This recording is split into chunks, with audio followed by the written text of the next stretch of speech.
हाँ जी सर, तो आपको यहाँ पर जो बक जो कन्वर्टर है उसमें आपको याद रखना है कि डेल्टा आई एल मैंने आपको पूरा प्रोसेस से निकाल कर मतलब दिखा रखा है कि वो आता है D into one minus D into V S और बाई आता है बेसिकली एफ इंटू एल। और हम लोग जब डी डेल्टा आई एल और बाई डी डी को जब जीरो करेंगे तो डी का वैल्यू आ जाएगा हमारे पास 0.5, डेल्टा आई एल मैक्स हमारे पास आ जाएगा वी एस बाई 4FL। तो वहाँ से हम लोग चाहें तो आई मैक्स और आई मिनिमम हम लोग चाहें तो यहाँ से बहुत ईजिली लिख सकते हैं, राइट। वो हमने यहाँ पर लिख दिया है, ठीक है सर। अब अगर हमसे कोई बोल रहे कि आई एल हमें बताना है, बेसिकली आरएमएस का वैल्यू बताना है, right.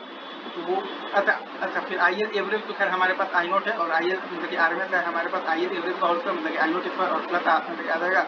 Delta I L by 2 का होल स्क्वायर और ये पूरा का अंडर रूट। अब रिपल इन द आउटपुट आप निकालिएगा तो डेल्टा बी सी आता है हमारे पास, डेल्टा आता है क्यू सी बाई सी मतलब कि integral of the I C into D T और बाई आता है सी। तो डेल्टा हमारे पास क्यू सी आ जाएगा half into T by 2 into delta I L by 2 मतलब कि डेल्टा आई एल इंटू आ जाएगा टी बाई 8। तो डेल्टा हमारे पास जो क्यू सी है वो आ जाएगा डेल्टा आई एल बाई आ जाएगा 8F मतलब कि D into one minus D into B S by आ जाएगा 8 into F square into L, ठीक है सर।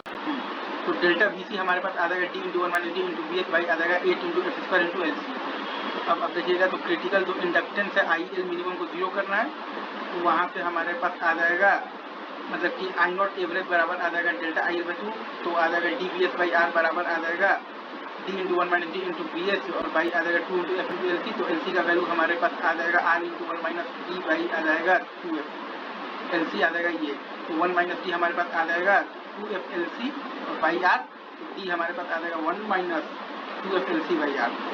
डी आ जाएगा हमारे पास 1 माइनस आ जाएगा 2F L C by are. तो इसको हम लोग लिख सकते हैं 1 minus 2 into L C by R T, 1 minus 2 L C by R T, ठीक है। और जो क्रिटिकल जो कैपेसिटेंस है वी नॉट बराबर आ जाएगा डेल्टा वी नॉट बाई 2, तो डी बी एस बराबर आ जाएगा D into one minus D into B S by आ जाएगा 16 into F square into L into C C. तो सी सी का वैल्यू आ जाएगा 1 माइनस डी बाई क्या आ जाएगा 16 into F square into L, C C आ जाएगा 1 minus D by 16 F square L और एल सी है हमारे पास R into one minus D by आ जाएगा 2F। तो दोनों को आप जब मिला देंगे सी सी का जब ये वैल्यू आप उसमें रखेंगे तो आ जाएगा वैल्यू आ जाएगा 1 बाई आ जाएगा 8F, राइट।